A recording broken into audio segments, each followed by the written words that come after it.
My name is Ronika Jacobs, and you found my podcast, Strive for More, Your Best Life Now. While there are hundreds of thousands of podcasts out there, you've taken the time out to listen to this one. So for that, I would like to say thank you. So without any further delay, let's get to it. Let's strive for more.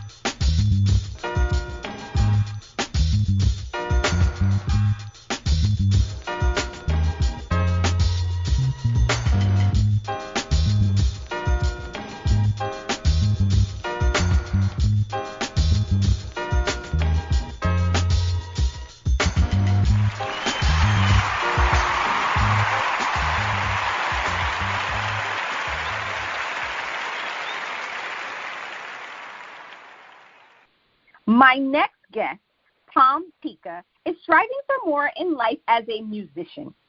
Tom formerly had a career in business and was a university lecturer. He decided to pursue his dream and began a career in music in Finland. Tom and his band, Carmen Gray, signed with Sony and enjoyed almost 10 years of chart-topping success in music. Tom recently created a new band, The Impersonators, and they have a new single, Cloud 9. And he is once again enjoying fulfillment as a songwriter, performer, and musician. In this episode, he will discuss his journey as a songwriter and independent artist and the tips he learned along the way. Hi, Tom. Welcome. Thank you so much for being a guest on my show. How are you? I'm doing good. Thanks for having me. How are you? I am doing wonderful, wonderful. Okay, my first question. When did you first know you wanted to be a songwriter? This was when I was 6.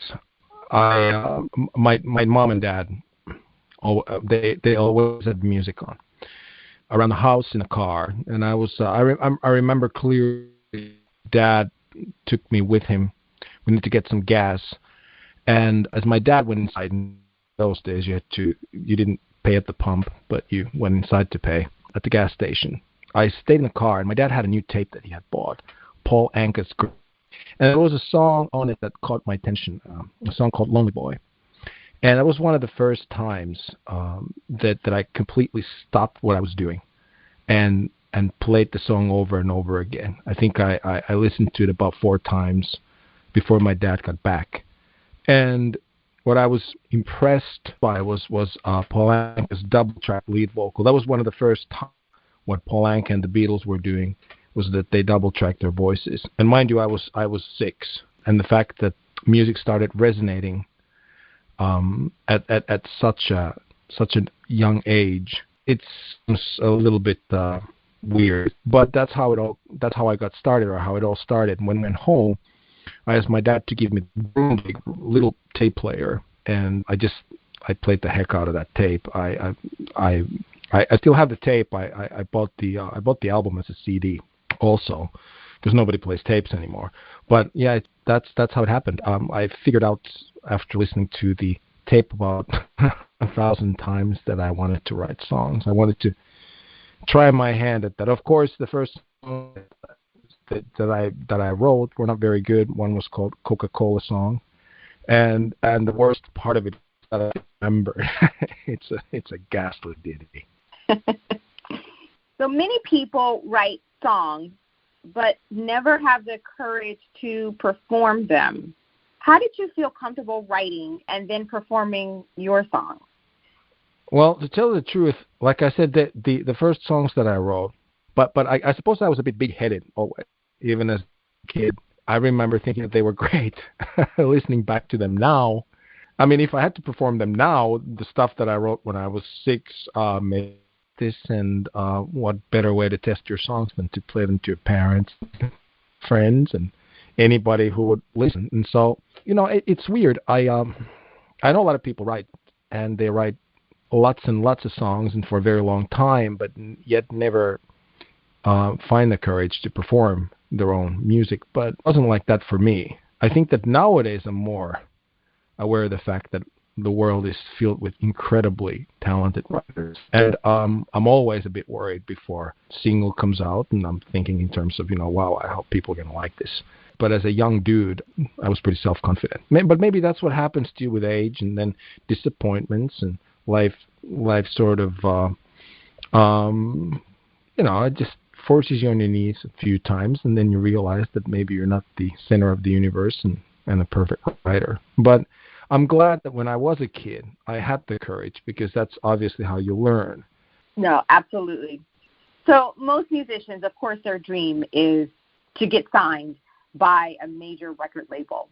So the moment that you found out that your band, Carmen Gray, that you guys were signed by Sony, what was that moment like? Well, that moment was great, but you got to understand, I was signed 2 times before Carmen Gray happened, and nothing came out of those. I think that one of the first things to keep in mind is that even though you sign a record deal, your music either takes off or it doesn't. I remember the first record deal I ever signed. It was with a company called muic in Finland. It was a small label, indie label, and I recorded 1 EP for them, and that just nothing happened. In retrospect, if I listen to the EP now, it wasn't perhaps that good, but it happened. Nothing came out of that, except one review that I got where the reviewer said that he'd rather saw his head off than listen to my music. I still have a copy of that. But this goes back to what I said before, is that you kind of learn as you go. That was the first official feedback that I ever got. But then again, there were lots of good points that the reviewer made, and I learned from those a lot. That's what I did. But when Carmen Gray got signed, it was with a major label, and obviously the expectations ran high. In our age, with the advancement of technology and, of course, social media, and you can basically distribute your own music, your own work, how important do you think it is to be signed to a major record label? Is it really necessary? What can they do differently? In terms, if you look at it from a very narrow point of view, which is how most people look at it, they can't do anything you can't do in terms of, because nowadays you can just go any of the, what they're called aggregators, I suppose, that they like TuneCore, and you submit your music to them, and they put it on Spotify and Apple Music, and it's there supposedly for thousands to listen to, and doesn't quite work out like that. I think it's a difficult question to answer, because one of the most important things in for anybody who's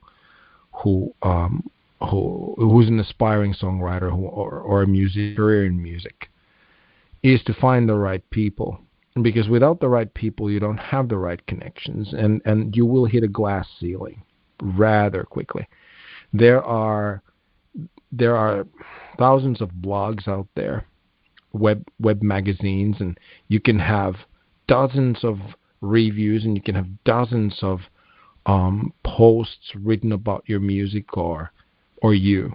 But if they're not in the right blogs and right webzines or magazines, or they're not gonna basically help your career in any way. You will not. All of a sudden, people are not gonna find your music in Spotify. They're not gonna find your music in Apple Music or wherever, whatever streaming platform folks are using these days. I think the most important thing is to get a post or a review in exactly the right places, where people can find your stuff, where people who love music can find your stuff. Lots of times, if you pay attention, especially if you're starting out, lots of blogs, lots of smaller blogs, their audience or their followers are the musicians who submit to the blog, because they might have certain amount of followers, but if they're all just musicians looking to get their work reviewed, they're not going to go back and read the review the blog wrote about it. So one of the things that record labels do provide, if they're large enough and if they're connected enough, radio DJs, they know editors, and that's how you can get your music published, but that's really all you can do. You can get it out there, but unless you know the right people, nobody's ever going to find it. And that's the biggest challenge. Totally understand that, although I'm not a musician, but as a podcaster, it works pretty much the same kind of way. Each episode that I put out is like a song, right? And the whole season is my album. And so just trying to get it out there. And yes, I'm on Spotify and I'm on Apple and in Google and Pandora and all of these places, but it does no good unless someone finds me, unless thousands of someone find the episodes to listen to. Of course, my following is growing, and it feels really good and it's really awesome. But of course, I hope each time I'm just one step away, or each interview that I do on someone else's podcast, of course, that also builds a following. And so I always feel like I'm just one interview away or just one episode away from hitting that magic number of downloads and, and having my reach just magnified. If someone lands the opportunity to be signed by a record label, what are some key things they should know going in? Because as with anything, right, you think you know how things work, but then you get in it and it's like, oh, you learn all kinds of things and they start happening and you're like, I didn't know that I needed to know this.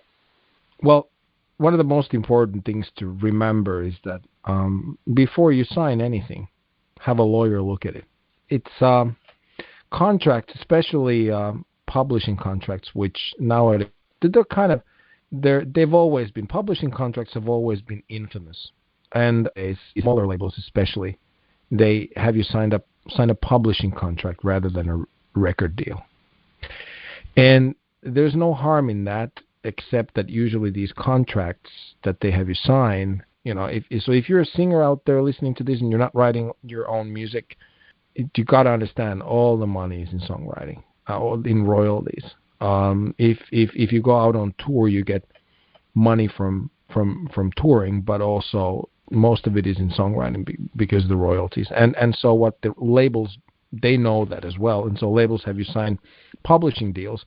And nowadays these publishing deals are sort of, with smaller labels especially, sleeping deals, sleeping contracts. The way a publisher would or should approach them is that you give them the right to sell your songs to movies, TV series, advertisements, commercials, what have you, and that's their job. The idea is that they take tons of money with it. They keep half. They give you the other half to you. They give the other half to you. But of course, nowadays, what happens is they just have you sign a contract. The smaller labels. There are rather reputable publishing houses there, and this is not targeted at them in any way. But these smaller labels, they aren't really music publishers, but they still have you sign the deal. What they do is that it's a sleeping deal. They just see if your music becomes a success on a little bit of promotion.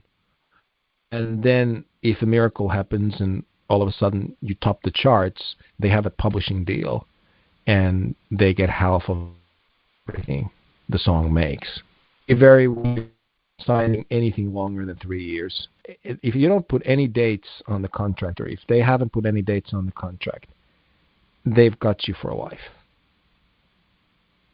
And so make sure that there's always an end date when the contract expires. If there isn't, good luck, but you'll never use that song again anywhere. And so that's basically the best advice I can give. And on top of that, 3 most important things somebody once told me before you sign anything. Read it, read it, read it. Wow, that's really, really great advice. I didn't know anything about that. That's about the dates on the contract. So, thanks for sharing that. And I hope anyone out there who is listening, who knows someone who's interested in music or being an artist and signing with a record label, that you definitely take heed to the advice Tom is saying to you. All right. So your latest song, Cloud 9, where did the inspiration come from to write that particular song? Well, the inspiration for the lyrics, or for my contribution, came from therapy.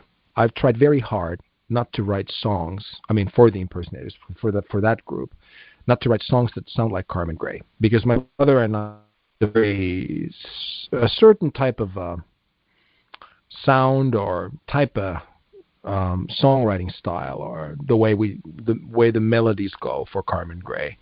And so I wanted the new group to have its own identity. And I always kept in mind before Cloud9 not to write anything that sounds like Carmen Gray for the impersonators. But unbeknownst to me, my oldest son had started listening to Carmen Gray on Spotify and the new songs you're making with the impersonators. But I couldn't you write something more in the vein of Carmen Gray? And I thought about that for a while, and started slowly but surely feeling so much time had passed. Started feeling that if to write songs that sound like Carmen Gray, then perhaps I'm the guy. And Cloud9, I really then gave myself a permission to go for the radio end of it. And I sort of pictured that, or pretended that the old band was still together, and that I was going to write a song and go to the rehearsal and present it to the band and for Nick Newman to sing. How Cloud9, that's how the melody and the came about, and then I still had the band's task of writing the lyrics, and obviously in the impersonators, Antti Audio writes the lyrics, and so he had sent me a poem a couple of weeks prior to my writing the melody, that I liked a lot. It was about a couple growing old together, but it was missing the words for the chorus. Everything else was there. And I had the hardest time because I knew it was going to be a love song. Antti's poem was beautiful. And if you've written as many love songs as I have in life, and you're of a certain age, these love songs don't really come that easily anymore. When you're in your early 20s and even before that, it's simple. You just fall in love and you write about it.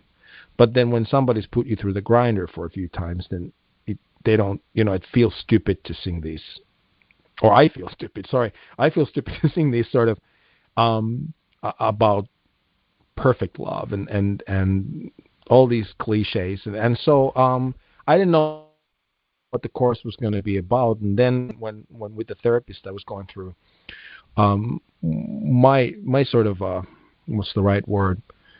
The challenges that I've had, I came to the conclusion that I've always been the so-called designated driver in relationships, where I place the other person's happiness before my own. Even in the band practice, I was always the guy like, oh, you don't like this song? Well, how about that one? Oh, you don't like that either? Well, I've got a third one. How about this one? And so I think that Cloud9, the lyrics for the chorus, came from that idea. As I was driving home from the session, I wrote the lyrics in the car. I thought that, why not just write about me and how I've lived my life? It's kind of, if the sun isn't shining on me, and that the consoling factor in the love song, and that's really how the lyrics came about. And I thought they turned out rather well. Awesome. So what's coming next for Tom Tika and the Impersonators?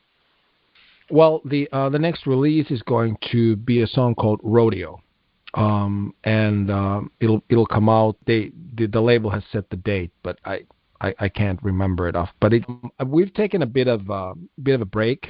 I think Cloud9 came out in March, and this will come out in late October. It was intentional. With the Impersonators, it's always a bit of a process because there's a label involved, and then Janne Saksa, who's the producer, and obviously I write the songs with Antti Audio, then and sometimes collaborate with my wife as well. And then there's always a music video, and it's sort of because it seemed that we had been working nonstop for a couple of years, so everybody needed a break. And that's why we haven't really done anything. In the meantime, I've released a solo EP, and then another solo EP is going to come out actually this Friday, the last of July. But for the impersonators, after that, after the campaigning for solo EP and the promotion, after it's done, I'm sort of going to start focusing on the impersonators again. And the next release is already mixed, it's mastered, it's ready to go. It's a song called Rodeo, and another song that is reminiscent of the stuff that I wrote for Carmen Gray. The Cloud9 and Rodeo are really like brother and sister. They came and now I also felt they should be released back to back.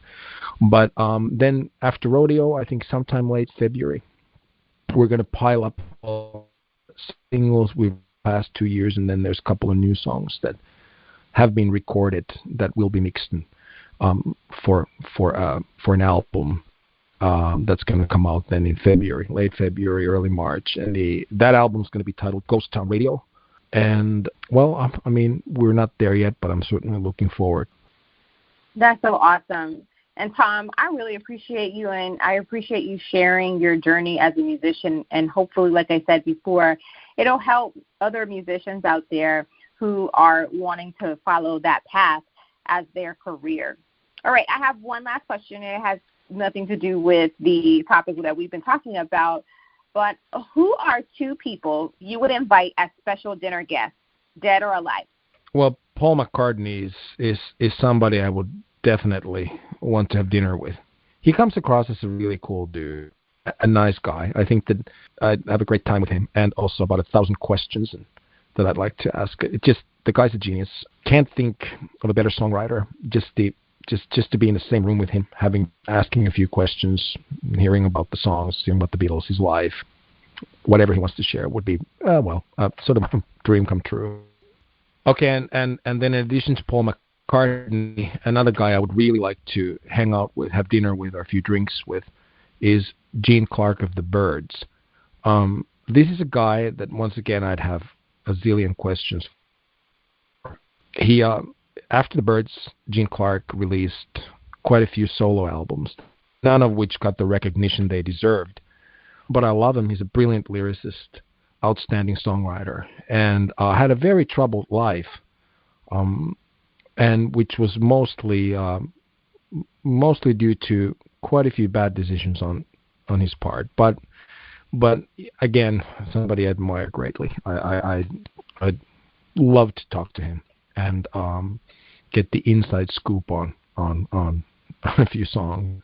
And aside from music, but I'd also like to have dinner with Barack Obama, the former president, because I admire him a lot. He's a very level-headed, smart guy, engaging, and well, the same thing as with Paul McCartney and Gene Clark. I'd probably have about 1,000 questions, but just to have dinner with him, hang out, I'm sure I'd have a great time. Yeah, that sounds like a really awesome dinner. Well, Tom, thank you so much for your time. I really appreciate you. And I also appreciate that you admire our former president in the United States. Yes, he is truly an awesome guy, and I really believe who he is, who he shows to the public is authentic. And Paul McCartney, man, that would definitely be, because the Beatles were just a super awesome group. All right, so please take the time to let everyone know how they can access your music catalog, or even, I know we're in the age of the pandemic, but how can we hear your band perform, if at all? Well, the band, the Impersonators, we don't tour because it's a group of 2 songwriters. I've done a few live shows during the Corona situation, because we've had those live shows through webcam, but yeah, we don't tour. So the best way to hear the Impersonators is to go to the Impersonators website, which is impersonatorsmusic.com. It's got all the links that you need. You'll find the music there, and obviously we've got quite a few music videos on YouTube. That's when you see at least me sing and play. But yeah, no live shows. I'm not saying never, but perhaps one day.